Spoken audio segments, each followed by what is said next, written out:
नाज़रीन किराम, जन्नत अरबी जुबान का लफ्ज़ है जिसके मानी हैं ऐसा बाग जिस पर दरख्तों और सब्ज़े की घनी छाँव छाई हो, यहाँ तक कि इसकी ज़मीन नज़र न आए, यानी घने दरख्तों और खुशबुओं से भरपूर बाग। कुरान मजीद में यही लफ्ज़ इस मकाम के लिए इस्तेमाल हुआ है जो नेक बंदों को आखिरत में अता किया जाएगा। वो एक ऐसा घर होगा जिसमें हमेशा रहना नसीब होगा, जहाँ ना मौत होगी, ना जुदाई, ना दुख, ना थकन। इस दुनिया में जो जिंदगी हम गुजार रहे हैं वो सिर्फ एक इम्तिहान है। यहाँ की आसाइशें, खुशियाँ, गम सब आर्जी हैं, मगर जो शख्स ईमान पर कायम रहा, सब्र किया और अपने रब के अहकाम के मुताबिक जिंदगी गुजारी, इसके लिए अल्लाह ताला ने जन्नत का वदा फरमाया है। वहाँ ना धूप की तपश होगी, ना सर्दी की शिद्दत, बल्कि हर तरफ राहत और सुकून होगा। जन्नत की नेमतें ऐसी हैं जिनका कोई तसव्वुर भी नहीं कर सकता।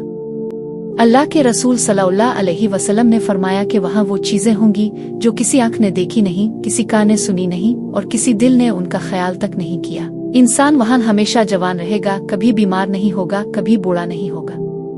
हर ख्वाहिश पूरी होगी, मगर दुनिया की तरह दिल में खला नहीं रहेगा, बल्कि दिल मुतमईन और रूह पुरसुकून होगी। जन्नत में दाखिल होने वाले वो लोग होंगे जिन्होंने ईमान के साथ नेक अमाल किए, जिन्होंने अपने रब की मोहब्बत को दुनिया की ख्वाहिशात पर तरजीह दी, जिन्होंने दूसरों के साथ भलाई की मुआफ किया, सब्र किया और नेकी में सबकत ली। ये वही लोग हैं जिन्हें अल्लाह ताला कारवान जन्नतों में शामिल करेगा, वो काफिला जो हमेशा के लिए कामयाबी और सुकून की वादियों में दाखिल होगा। जन्नत के 8 दरवाजे हैं और उनमें से सबसे पहला दरवाजा बाबा अस्सला कहलाता है, यानी नमाज का दरवाजा। ये दरवाजा उन लोगों के लिए खोला जाएगा जिन्होंने अपनी जिंदगी में नमाज को सबसे ज्यादा अहमियत दी, इसे दिल की राहत और रूह की ग़िज़ा बनाया। नबी करीम सल्लल्लाहु अलैहि वसल्लम ने फरमाया कि जो शख्स नमाज की हिफाजत करता है वो जन्नत के दरवाजों पर दस्तक देने वालों में सबसे पहला होगा।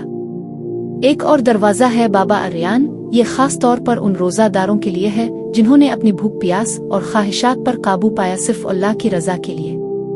जब रोजादार क़यामत के दिन आएंगे तो ये दरवाजा उनके लिए खोला जाएगा और कहा जाएगा, कहाँ हैं वो जो रोजा रखते थे?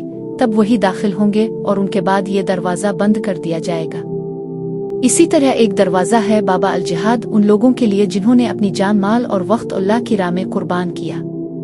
एक और दरवाजा है बाबा उल सदका, उन लोगों के लिए जिन्होंने अल्लाह की खातिर दूसरों पर खर्च किया, यतीमों, मिस्कीनों और जरूरतमंदों की मदद की और कभी इस एहसान का दिखावा नहीं किया। जन्नत के दरवाजे निहायत हुसैन और वसी होंगे, उनकी चौड़ाई इतनी होगी कि 70 साल का सफर भी इसे तय न कर सके।